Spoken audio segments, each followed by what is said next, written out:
Instagram. Okay, Facebook on. Ready? Yes. We're on Facebook, we're on Instagram. This is super fun. Mm-hmm. Hi, everybody. Welcome to another little sneak peek before the H.E.A.R retreat starting next Monday in 1 week. In 1 week, the H.E.A.R retreat begins. Come and join us at allaboutaudiology.com/retreat. There's a link in the bio. You know where the links are. So next week, we're going to have such an incredible transformational experiential experience where we're going to get together. We're going to come together for Zoom, 1 hour of Zoom, every day for 7 days, not in order. You know, go see the schedule.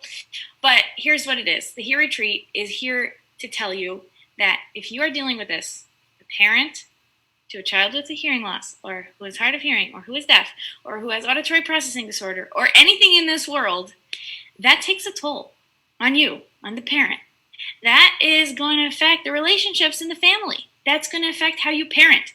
It's going to affect the children and the siblings' relationships.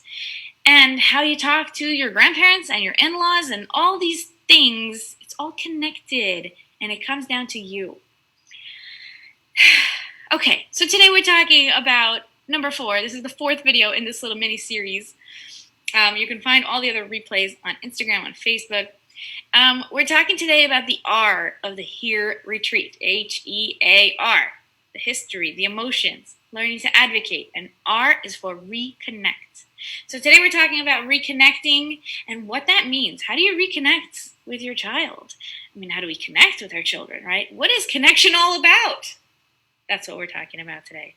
So I'm going to start with a question. What does it mean to you to be connected to your child? Does it mean that you say what you say and they listen, they do what you say, they follow your directions, they sit quietly, they play nicely, right? Are those all of the things that we want from our kids? Compliance, obedience, doing, just being quote unquote easy. Oh my gosh, I can't believe I have to tell you this. When I first had my first baby, people would say, "Is she easy?" And I was like, what is this question? Is she easy? Like, is it easy to sustain a newborn after being postpartum and, feeding this child, diapering this child, taking care of all their every single need, existential need? Easy? What are you talking about? Like, is there any baby that is easy? But actually, I understood later on as my kids grew up, what people really were referring to was like some babies need extra super attention. Some babies have colic, have medical attention, have a lot of appointments, have all these things. And so when they were asking, like, is it easy to get her to sleep compared to other children that need a lot of rocking and cuddling and all that? But like, just take the whole premise out the window that like any of this is easy, okay? And it's a very interesting and important question for us to even start to have this conversation about what does it mean to connect with a child, with your child? What are our expectations? Like sometimes people say like, I'll have a daughter, like, okay, and we're gonna like braid each other's hair when she grows older. Like, is that the vision you have of connecting? Is it about teaching them and imparting your values? Is it about, there's so many different things that can come up when you're thinking about connection. And sometimes what we do is we build up these castles in the air.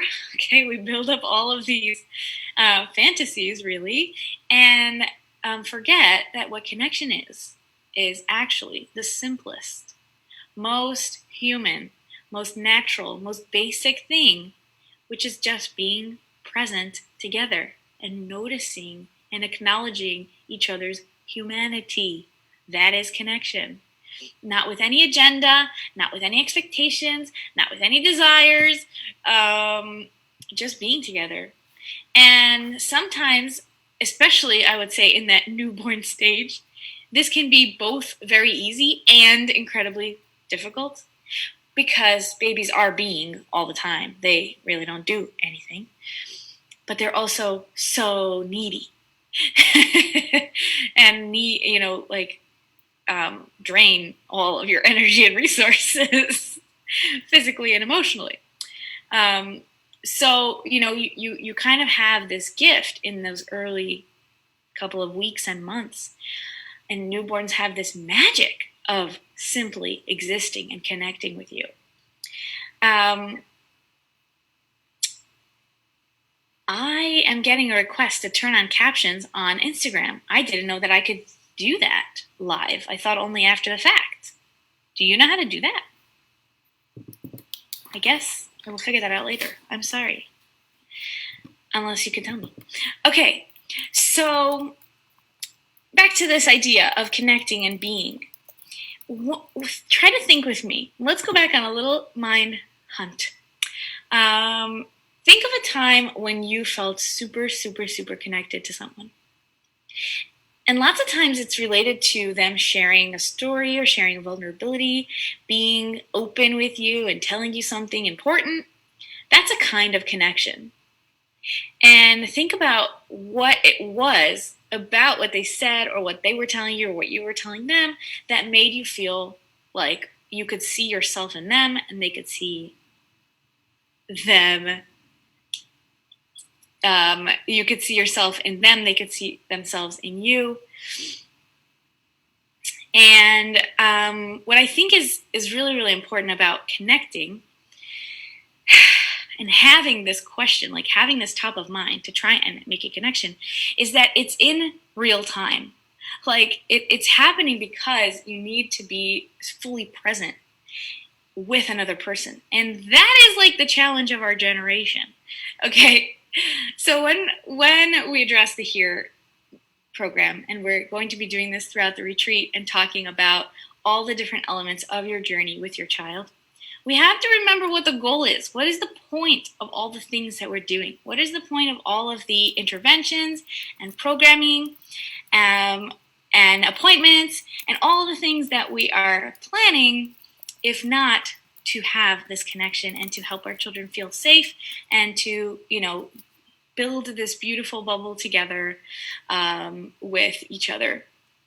So I wanted to go through with you at the different ages and stages a little bit, like what are actual practical grounding tools that we can use today, because telling yourself, oh, just be present is really like, well, thanks a lot. How do you do that? And how do you do that for, sustained over time? Not that it has to be all the time, but even like a good solid block of 3 minutes, which is a lot of time when you're literally connecting. So let's start way at the newborn stage. First of all, newborns, you get a lot of like devices, paraphernalia, mobile, whatever that thing is called. You get like toys that make noise and toys that play music and white noise machines and all these different things to look at, things in their crib, things on their, this thingy in the car seat that they could hit and play, right? So all of those things are awesome. And we want our kids to like be engaged and have, all this stimulation and input, and it really helps them develop. But for some of the time, to really just have them and you look at them, really connect with them and be able to like just look at their face and have them look at your face. Lots of times this happens within the feeding context. And in other times, this can also be just like on the floor if you're doing belly time, because belly time is also really good for the trunk support and control and learning how to be like more stable. So during that time, you can also literally lie down on the floor with them. That's also a good little hack for like take a nap or like, like actually lie down on the floor. Take a little break with your baby. And then once you're going to, let's say, as they grow, you can incorporate it into the daily routine where making certain rules around, feeding, again, mealtime is a big one for connection. And later on, like also just having these times when you are both doing the same activity, that's called shared attention, and you're both focusing on the same thing. So that could be, building a tower, playing with blocks, coloring, all these different activities that can be done. I just want to address for one moment the comments about the accessibility of this program, and I really appreciate your comments. and what you're pointing out. So we are making every effort to do this accessible, and there are captions on the Facebook, and I am going to look into that to have captions on Instagram as well. Thank you very much for that. I really do appreciate it. So when we're talking about as the kids grow a little bit older, you start to also do a lot of activity that, once they start to walk and run and be more mobile, crawl, all of those stages. So you can also do things that are like putting on music and dancing, or being, doing jumping and doing like all sorts of body activities together that really both of you are like engaging in the same thing. So I think the important thing there is to be like, it doesn't have to look like this mesmerizing looking into each other's eyes as the only version of, of connecting. And so, of course, we can find, yes, of course, I'm not dismissing the issue. I'm well aware of the issue. And there's so many, back to this comment here from Exposing Autism, which is something that is actually very important to me and close to my heart, but I am never mind about the but.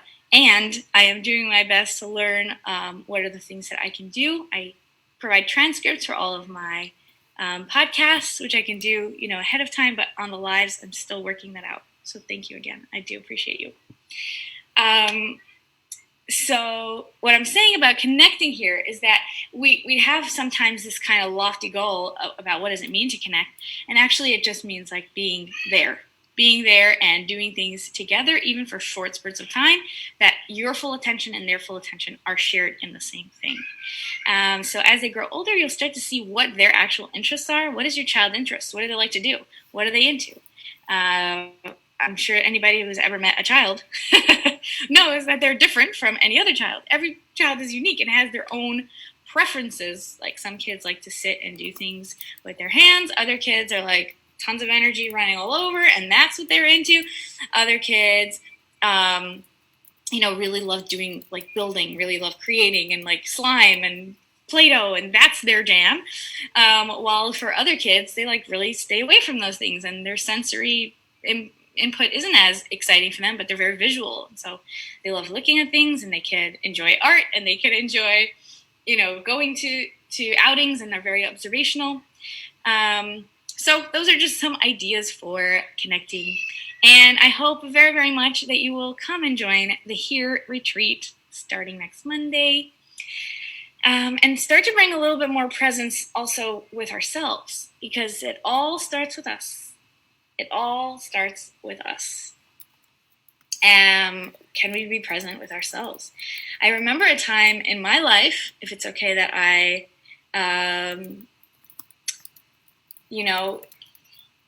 really was very disconnected from myself. And I couldn't not have something playing or be watching or be doing. And I even found myself turning on a podcast, like as I was going into the shower, and then like listening through the doors and making it loud enough so I could hear the podcast, because I couldn't even take a 10-minute shower without like having external input. And it kind of was a little awakening for me. It was like, wow, like I could listen to the water, I could feel the water, I could take the soap, I could like be present as I do a shower, like mindfulness, not in a meditative way, again, just like being mindful and present and connected to what was happening. A lot of times we do the mindful eating. That's another one I can raise my hand on. That's just like you're watching a show and you're eating, all of a sudden all the food is gone and you're like, where did it go? But you ate it. So it really does start with us, and we can start to connect to ourselves, and then of course bring that to everything that we are planning on doing for our children and with the people that we love and care about in our lives. Thank you for listening. I will definitely reach out to you and have a chat some more, and I'll see you next week. Thanks for coming. Bye.